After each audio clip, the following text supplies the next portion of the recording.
Good evening. I'm calling the meeting to order at 7:50. The board will reconvene from executive session. I said 7:50.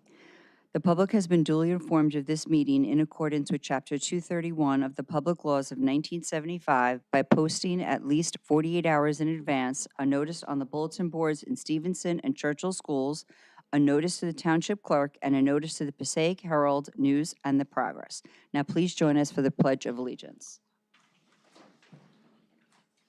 I pledge allegiance to the flag of the United States of America and to the republic for which it stands, one nation, under God, indivisible, with liberty and justice for all.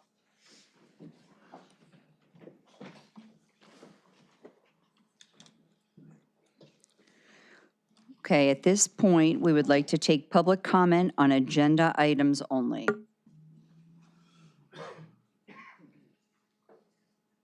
No? No one? Okay. At this point now, we're going to have the budget presentation by Kathleen Morano, who is our BA intern.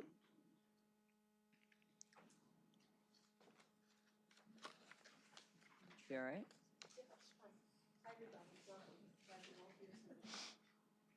So I decided to come down here instead of being perched up there because it's going to be on the big screen, and I would hope that you would, if you have any questions as we're going through, I'm hoping to answer those questions, but ask your questions at the end.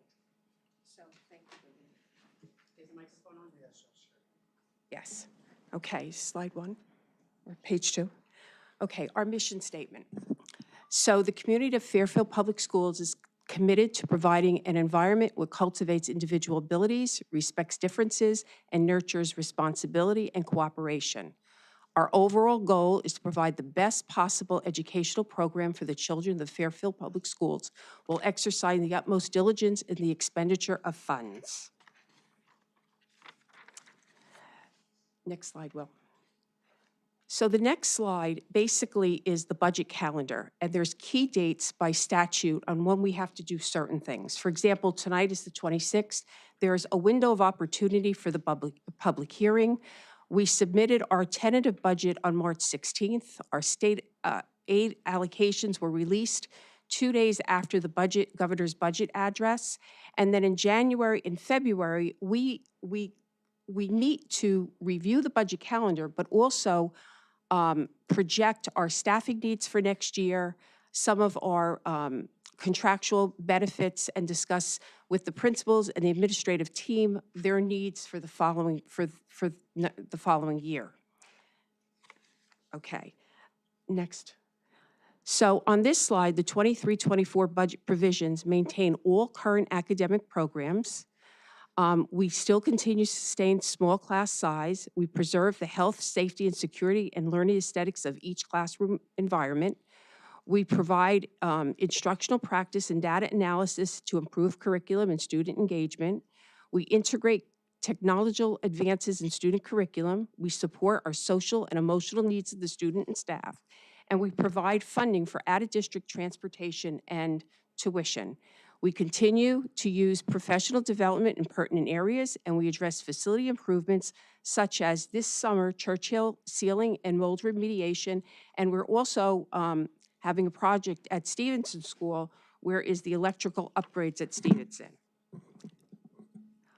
Our budget drivers for the 23-24 school year was salary increases. Health benefit increases went up 11.6%. Special ed in-house went up, as well as transportation costs. Pension increases, out-of-district placement, which is still mandated, and operation and maintenance, which we had to align expenses because, as you know, some of our buildings are in need, and we have to make sure that we maintain those buildings for safety purposes. Some of the budget impacts: reduction of an RN and administrative staff to a part-time. We eliminated some lunch aides, speech teacher, custodian, and OT assistant. The removal of field trips, clubs, technology, and classroom supplies. We abolished the media and world language positions, but students still will receive instruction in the areas by reconfiguring teachers' schedules. And this year, we had no retirements. The proposed 23-24 budget continues to support New Jersey student learning standards in all the 9 content areas as listed on the screen on slide number 6. Will, go to page 7. And they also support student needs supplemental programs as listed on this page. Dr. Sick, do you have anything to say about this? Okay. On page 8, enrollment and class size. So we listed for you for the 22-23 enrollment and the sections for each of the levels, and then for the 23-24, the enrollment, projected enrollment, as well as the sections, and this class and the students per class. Okay, revenues. So right now, our revenue source is our local tax levy, which is $12,892,617, which is 87.3% of the overall budget. Our state aid is $952,647, which represents 6.5. These two alone are the most reliable funding that comes in to support our budget. You look at your reserves, and you have two numbers next to the legal reserves. You have $394,735, which makes up 2.7%. That legal reserve came from our audit last year, which is included in this current year, 23-24. But throughout the state of New Jersey, and this is COVID based on past COVID, the state is now expecting all districts to have a 2% fund balance. A 2% fund balance for our district is very, very small. It doesn't even cover one payroll account. So the combination of the $394,735 and the $237,043 is added together, and it's $631,000. That's almost 4% of fund balance appropriated. Our withdrawal from capital reserve is $218,000, which acts as a revenue, but it's also an appropriation. We have tuition income of $60,000, rent and royalties of $9,500, and interest of $5,000. Next slide. So now this is the comparison of the revenue from one year to the next.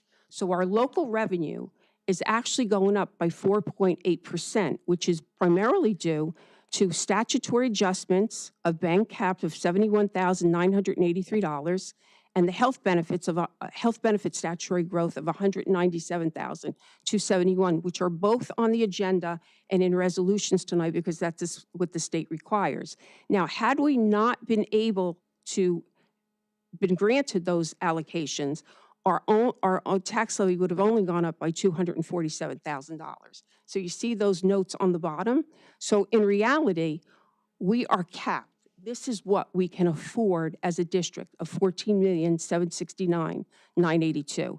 The caps have really not kept up with inflation or fixed costs for regular expenses. So before I discuss the budget side, some people really don't understand what is in the cost categories. That's what I call them. The revenues, they understand that's your taxes, your state aid, your rentals, your tuition.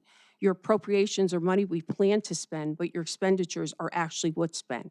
But these are the categories that the state really looks at. So for example, general education is teacher salaries, teaching supplies, your textbooks, instructional technology, home instruction, substitutes, kindergarten age, lunch age, purchase of services. Special ed is all those teachers assigned to the special ed program. Then you have other instruction, which is really your basic skills and your bilingual, and then your co-curricular or all your after-school activities. Well, budget categories continued are your tuition, which is your out-of-district costs. Again, it's mandated. Your instructional support is also teachers, but it's in a different area. It's health services, it's speech, it's OT and related services, it's extraordinary aid, it's your guidance counselors, your media service, your technology staff, and staff development. Under administration, we have really 3 categories, but I've compressed them here. So for example, you have your superintendent, your business administrator, your principals, your clerical staff, but you also have legal expenses, architectural expenses, auditor that's required by the state, your communication costs, your advertising, your referendum expenses, if we were going to have a referendum, your Board of Ed dues, your supplies, and your financial software. Operation and maintenance of facilities include your maintenance salaries, your custodial services, your custodians, your police is under operation and maintenance, your utilities, your rental expense, cleaning and maintenance of facilities and property, gas, and insurance. Transportation is to and from for public school, for special ed transportation, and aid in lieu.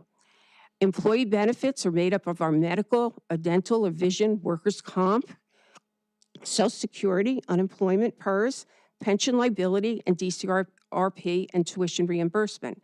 And then you have equipment and capital outlay, which is Fund 12, which covers major equipment over $2,000 and your construction costs, your lease payment, your engineering, and your architect services.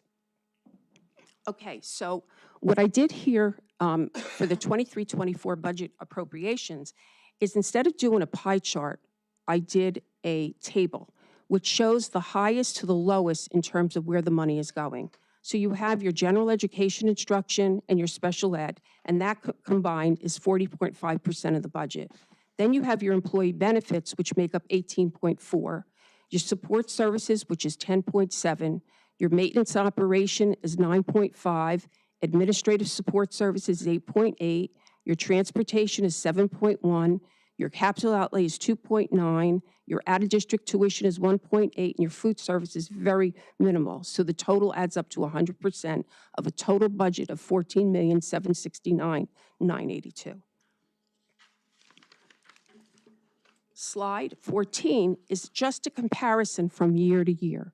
So your general education instruction went down by $265,000, but your special ed increased by $103,000. Your employee benefits went up by $256,000.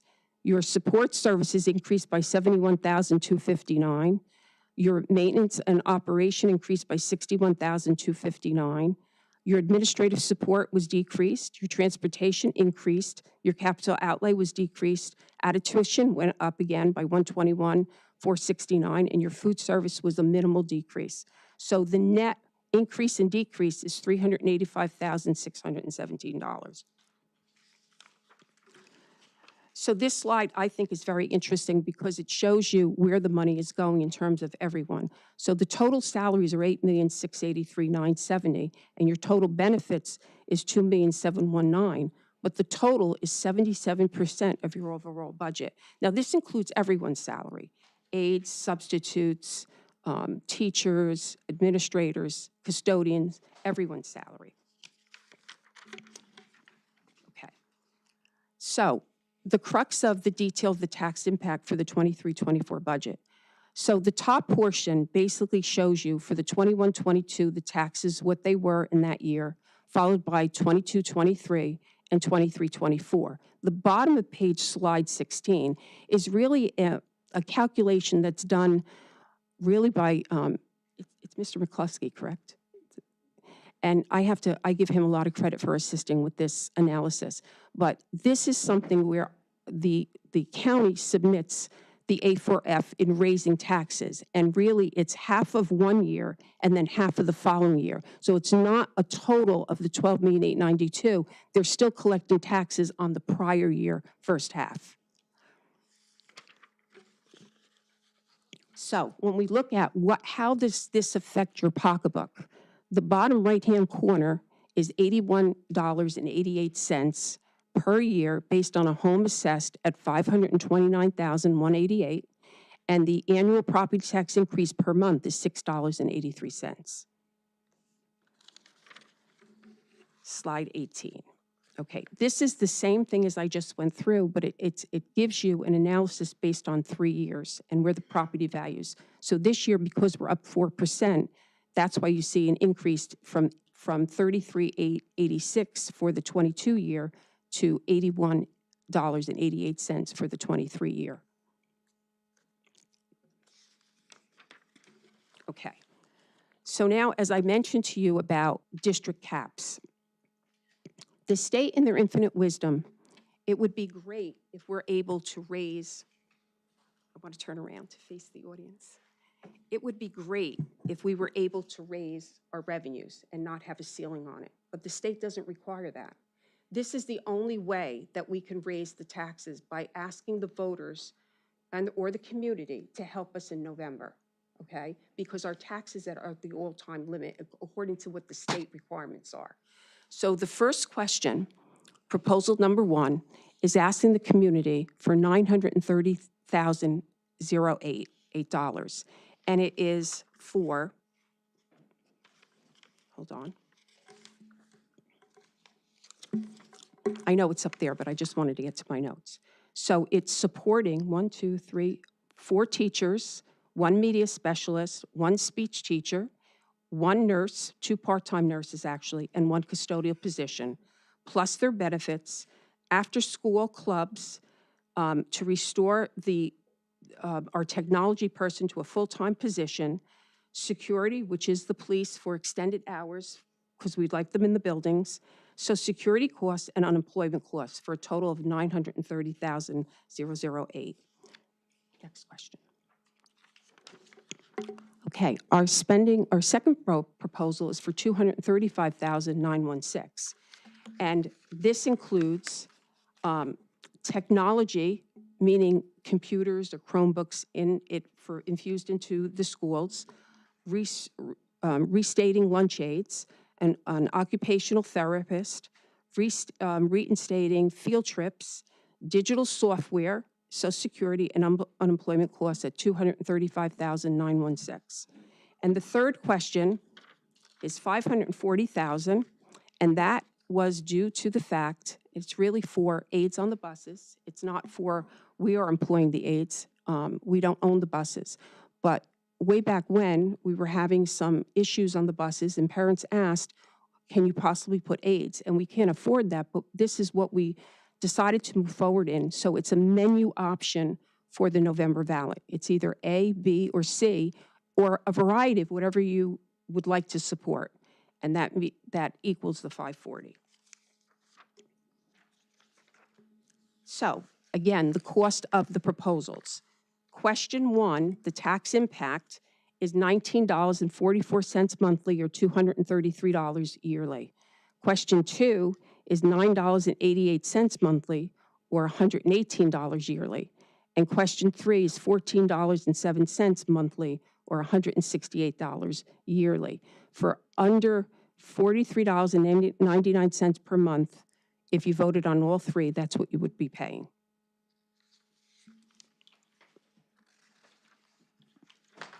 Thank you.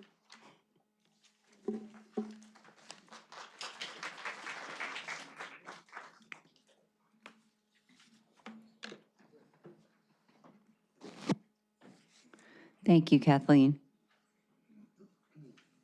I gotta wait for her to get back up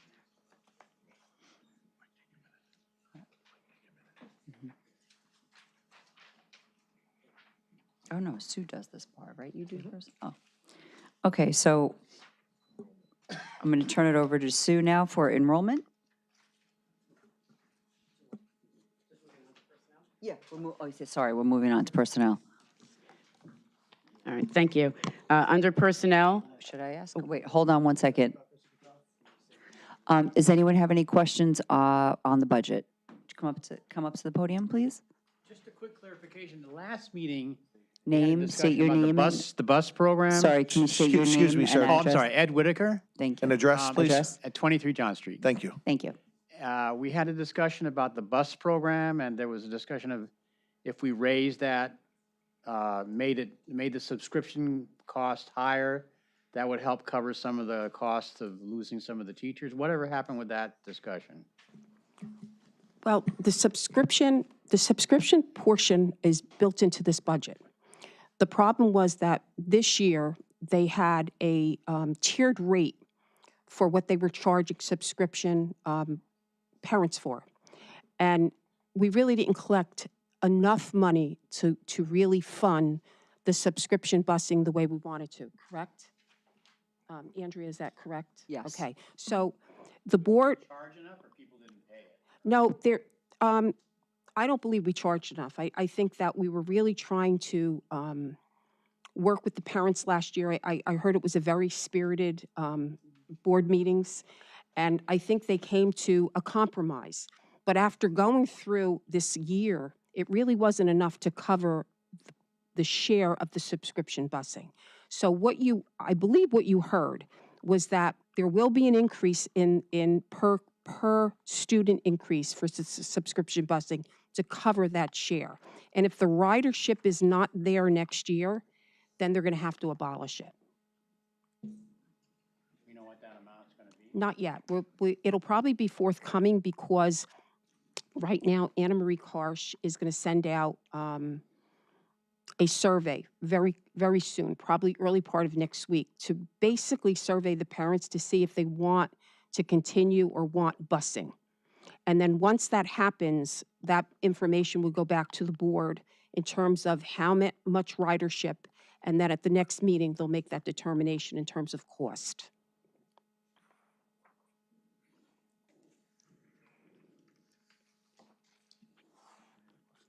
Any other questions?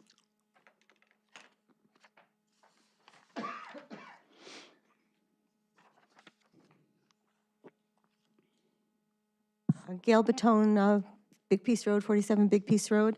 Just a question about that. The busing would be discontinued just for the ones that would have to walk the 2 miles, or busing would be discontinued for everybody? You can't do that, right? It No, would just be for mandated busing, we will still have that. You'd have to do that. Yes, And we have then- to do that. Right. And that's for the following year if the board decided to discontinue it. The This following year, year. yeah, it's not this year. That So with this year, meaning 23, 23, 24? 24 that we're So- voting on tonight includes 12 routes, which would include the subscription busing. Okay, and then you're talking about the other not having it for the following year. Possibly not having it for the following year if, in fact, we don't get enough ridership. Okay, and it is 2 miles, right? It's the 2-mile radius or something from the Yes. school? That's, okay, thank you. Come up.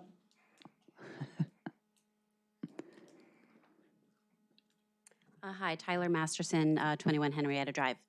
I had a question about the actual state regulation for the budget. So when you were talking about the budget presentation, you were saying the state requirement was for 2%.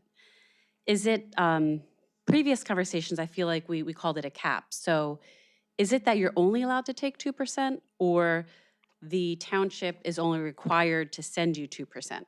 No, the state has a cap on, from year to year, the tax increases, unless you qualify for statutory growth, which we did this year. So that's why we're going to 4%. But year to year, it's basically 2%, and that's why it's called a cap, a tax levy cap So this year, this current year, or for the next school year? for next school year, for 23-24. So, okay, so that's the first time I heard that, so that's good news, right? Yes, it is very good news. But in the last meeting, I suggested maybe we ask the town if they would give more money to the district. Did you get a chance to chat with them about that, or? So unfortunately, yes, as the liaison to the town, we are working hand in hand with them, but unfortunately at this time, there's no additional funding. No update? Okay, thank Yeah, you. Thank you. Any more questions on the budget? Okay, then this time I'll turn it over to Dr. Sucatelli. Thank you. Okay, so under personnel, the first thing is to approve the renewal of the following certificated non-tenured staff, as well as the tenured staff for the 23-24 school year. Under number 2, to accept the letter of resignation from Lauren Fitzpatrick, media specialist, whose last day will be June 2nd, 2023, with regrets, best wishes, and appreciation for her dedication to the students of Fairfield. For number 3, we're going to abolish, as a result of the reduction in force, the positions that are listed, 2 general ed teacher positions, 1 special ed teacher position, and 1 library media specialist position. For number 4, because of the reduction in force, we need to terminate the staff members associated with those positions, so they're listed there.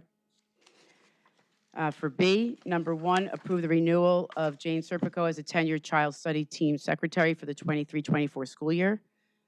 Under number 2, to approve the renewal of the following non-tenured paraprofessionals, the secretaries and custodians for the 23-24 school year. Number 3, we have a resignation to accept the letter of resignation from Edward Carrero, part-time custodian, whose last day will be May 30th, 2023, with appreciation for his service to the Fairfield School District. Under number 4, we have a retirement to accept the letter of retirement from Maria Locaccio, kindergarten aide, whose last day will be June 30th, 2023, with regrets and appreciation for her service to the students of the Fairfield School District. And for C, for substitutes, number 1, to approve Linda Bresner as a playground cafeteria aide substitute, retroactive to March 10th of 2023 for the 22-23 school year. And for number 2, to approve Abigail Kendall as a fully qualified teacher aide secretary substitute for the 22-23 school year, pending receipt of all required documentation. Can I have a motion? Motion. Second. Can I have a roll call? Miss, oh, you go ahead, you do it. Ms. Outside, Mr. Egan, Yes. Mr. Frida, Yes. Mr. Di Pasquale, Yes. Ms. Gendoli. Yes. Okay, so under curriculum and program, the first thing is to revise the 22-23 calendar. We didn't use any snow days this year, so we are going to have our last day of school on June 16th, and we're also going to close on Friday, May 26th of 2023. That's the day before Memorial Day weekend. For B, to approve the attendance at the following workshop as listed, and that's it under curriculum and program. Can I have a motion? Motion. Roll call? Ms. Outside, Yes. Mr. Egan, Yes. Mr. Frida, Mr. Di Pasquale, Yes. Ms. Gendoli. Yes. Under policy, A, to accept the HIB investigation results as reported during executive session on March 16th of 2023, as it's listed. And then for B, to approve amending resolution 6A from March 16th at the board meeting that was on the agenda as listed. Can I have a motion? Motion. Second. Can I have a roll call? Yes, Ms. Outside, Yes. Mr. Egan, Yes. Mr. Frida, Yes on A, no on B. Mr. Di Pasquale, I abstain. Yes. Gendoli, thank you. Okay, business finance resolutions. I'm asking the board to approve the minutes from the March 16th, the March 23rd, and the April 18th board meetings. I'm asking the board also to approve bills and claims on item B in the amount that's listed on page 7 of the agenda. Authorize and approve the transfer funds, and D, the Treasurer's Secretary report for the month of March. I'm asking the board to adopt the final budget for submission to strike the tax levy in the amount listed on page 7.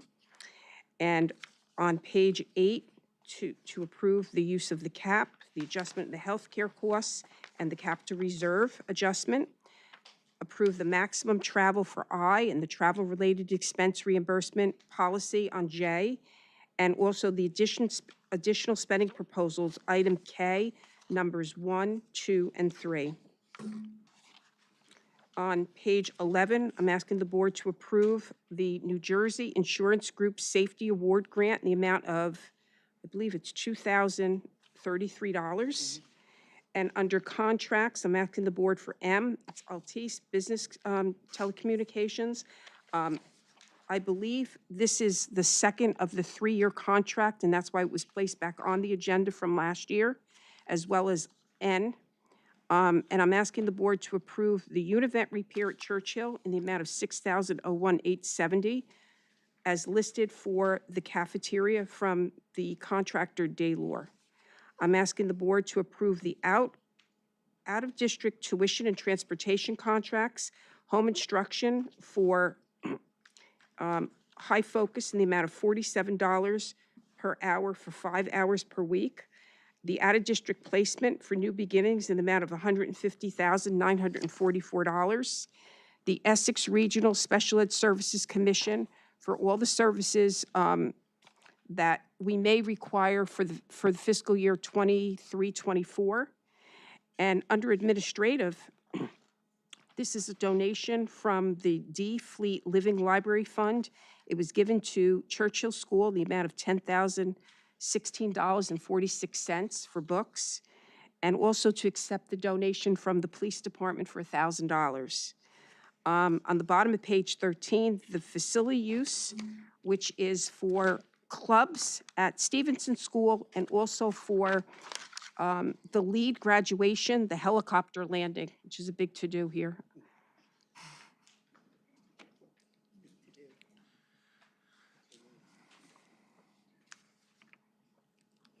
Can I have a motion? Motion? Okay, second? Second. Roll call? Ms. Altai, Yes. Mr. Egan, Yes. Mr. Frida, Yes. Mr. Di Pasquale, Yes. Ms. Jandoli. Yes.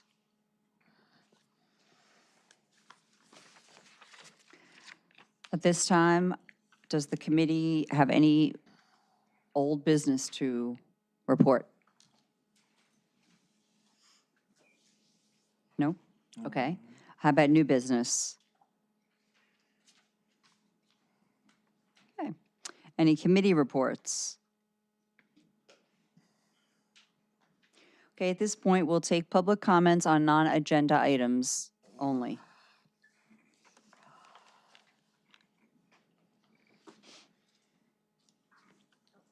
Come on, good. Gail Batone, 47 Big Piece Road.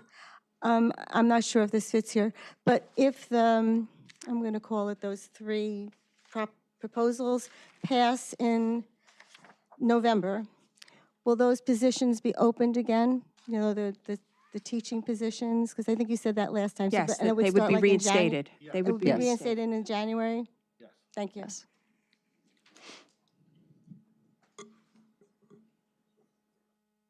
Ed Whittaker, 23 John Street. So related question, what if they don't pass? What's the consequence to that? More, unfortunately, we would not be able to bring the programs back, and there will be more cuts. And can we fund a little campaign to try to get people to support that? Or how do we go about making sure that happens? That's Seems important like as a very community. dangerous situation. Yeah. Correct, and the community and the board members, and as well as the parents and the teachers, and to get it out there to really push to get this passed. We have to get this passed. Okay, so I mean, are you guys going to organize something? Or Yes, how do we, go we about it? recently I mean, I wanna formed. support that. An but how do outreach we- committee, yeah. We recently formed a community outreach committee Okay, where a handful of residents from the town were selected. And they'll be working with different organizations throughout the town, along with the administration, with the township, to push the message as to why it's very important to get these, one particularly passed, to get those programs and those teachers back in the district. okay, great. Thank you.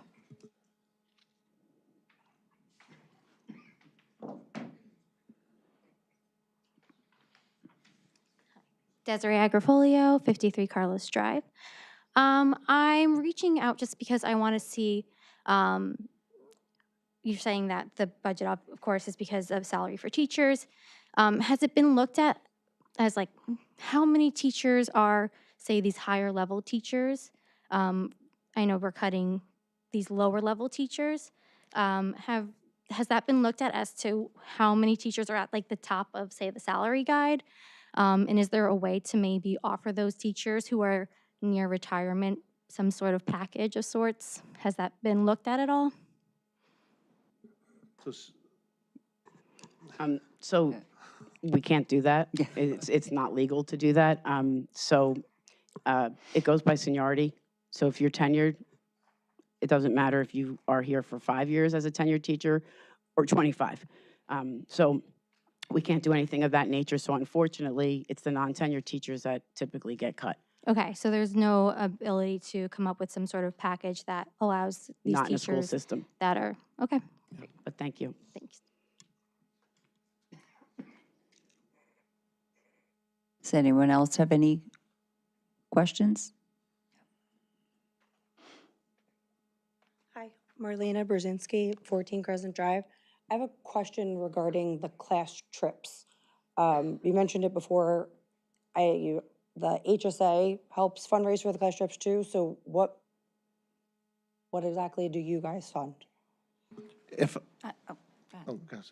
If I'm not mistaken, an HSA member reached out to one of the liaisons Okay. today, and she gave her a detailed explanation to what, but Okay, we'll so be they more have the than happy information. for Angela to do that as well, but it was already Oh, relayed somebody to. else brought it, okay, because Yeah, they asked me to ask yeah. too, and I just wasn't sure, because then somebody thought you said before that it was being cut or reinstated, but does that mean we won't have class trips next year, according to what happened up here today? Yes. Yes, please. I'll answer Thank that. So not all of the field trips were cut. I just want to explain that because there's some that the sixth graders go to, and even like the second graders when they move up to Churchill's. So we have to pay for transportation for that. So we kept that in the budget. Okay, We don't want our sixth grade students not to participate in kickball with the rest of the other sending districts. So there are a few things that have remained in the budget. okay. for So the that. transportation is part of the, Not for the regular field trips. Okay. So, wait, let me. if that's I- just what we weren't sure, what we were clear What- on too, what because we know we that we cut out- fund, but we don't even correct. know how much we What fund. we cut out of the budget for the regular field trips were the cost for all the chaperones. That's what the district, typically the board pays for. So that Okay. was cut out. That was cut out last year, yeah, we've been paying. No, no? no, we pay for that. The HSA usually pays for the transportation and the parents pay for that. Oh, So okay. the district typically paid for the I'm like, I know I wrote a chaperones. check for something. So we have a couple competitions that we kept in. Music Buddy Day stayed in, the sixth grade pool party. So those are things remained in the Okay. budget, the kickball game. But anything else, like field trips, when the classes want to go on a field trip to Turtleback Zoo, Okay. that's been cut out for now. Now, if the proposal passes, proposal one, then that will be reinstated, Okay, okay? And then hopefully the classes can take trips after January. gotcha. Okay. And then this year, the ones that are technically still in, but we haven't been able to take because we can't get buses, how does, like, So that's something I think you'll have to talk to the principal about, because Okay. I'm not aware of. okay, because we've had a lot of busing issues, and the teachers had to find the buses, and we put bids on buses, and we had buses not show up for class trips, which we did pay for, so people have been asking, like, what happened to the money that they paid for the Well, buses you'll that have to didn't get show up? refunded the money From the that, bus companies, I assume, okay. well, if Can we the collected HSA it. fund the trips that are being cut out? Is that an option, or does that have to still be approved through you guys or funded by you guys? Well, they have to be on an approved list Yeah. of field trips, Okay, and they can make a donation to fund it, they can, Okay. yes. or parents can pay if there's other options. I just didn't know if once it's removed, we can't reinstate it, or the, Well, we can't in our budget. okay, right. in the budget, in Right. terms, okay, awesome, thanks. Thank you.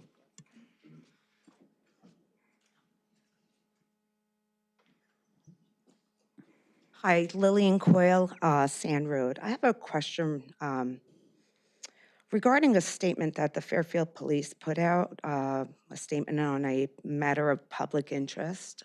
Were you aware of that, about a social media post? A few schools went into lockdown, Nutley, Montclair, and the social media post, I think, targeted Essex County schools. Were you aware of that? We were made aware, yes. You were made aware.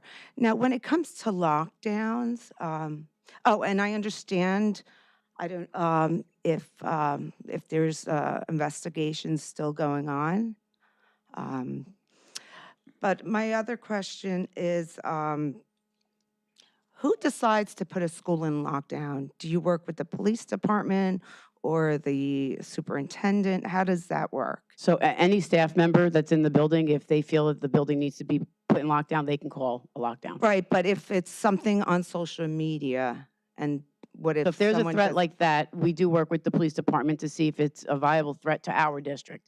So the incident that you're speaking about Yeah. had nothing to do with our school system, so there was no reason to put our Oh, schools so into it lockdown. wasn't, okay. Okay. If 'Cause we I go into remember- lockdown, I think I saw an article that it targeted Essex County schools, so that's but that was why. vague, it wasn't everything. wasn't And vague, we are yeah. by law obligated to let parents know when we do any type of drills. If we go into lockdown, they would be notified. Okay, so Fairfield had nothing to do with No. it. Okay, good. Thank you. And just to touch on that, that's a question that some of the board members received days after. But the actions by the superintendent and the police department are far in advance before the Board of Education even knows what's going on. They react And then when the Okay. situation's assessed, then the board is made aware after the fact, hey, this is the course of action that the school district took. Okay, great. Thank Thank you. you.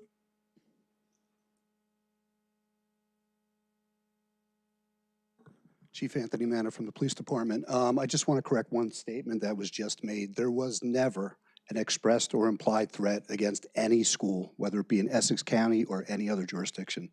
I just want that to be known. Thank you. Thanks, Chief.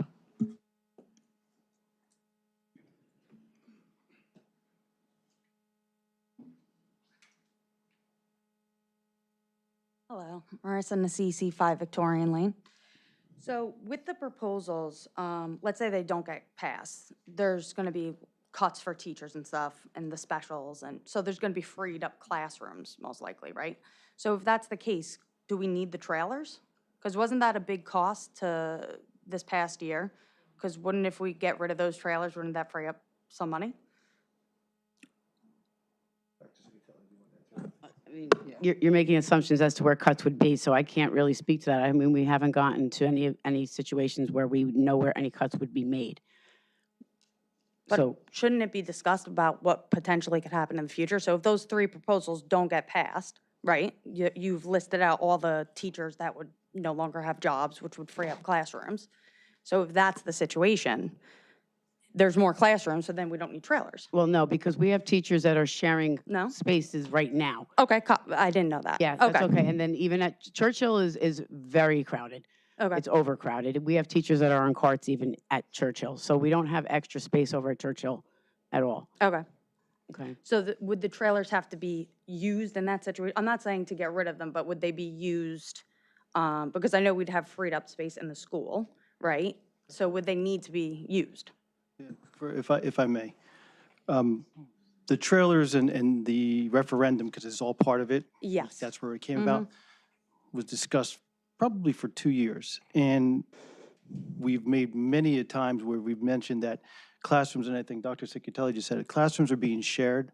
We have classes being, well, not classes, but pullouts that happen during the day, happening in the hallways and everywhere that's possible. So just because we have, unfortunately, 4 staff members cut, the space doesn't magically appear because of 4 staff members. You still have classrooms that are being utilized in shared facilities. You have students still out in the hallway doing, whether it's some kind of therapy or something of that nature. So you're not just going to find, I think, how many classrooms are in the trailers now?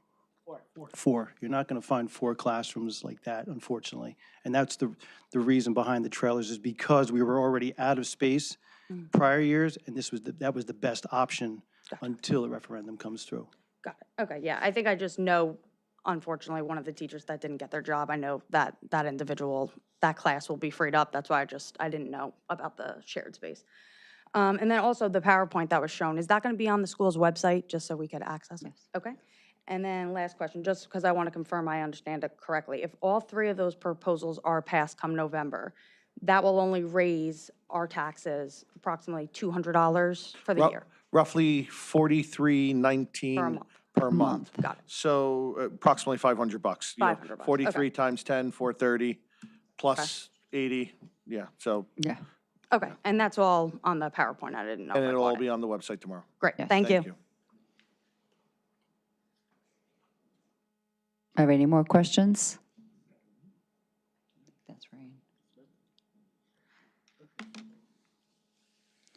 Okay, be it resolved, the next meeting will be held in person, May 25th, public work session. Oh, beginning at 6:30, followed by executive session with public session resuming at approximately 7:30 at the Fairfield Municipal Building. There's no further business before the board. The meeting is hereby adjourned. Can I have a motion? Motion. Roll call? Yes. Yes. Yes. Yes. Thank you all for coming out tonight. Be safe getting home, thank you.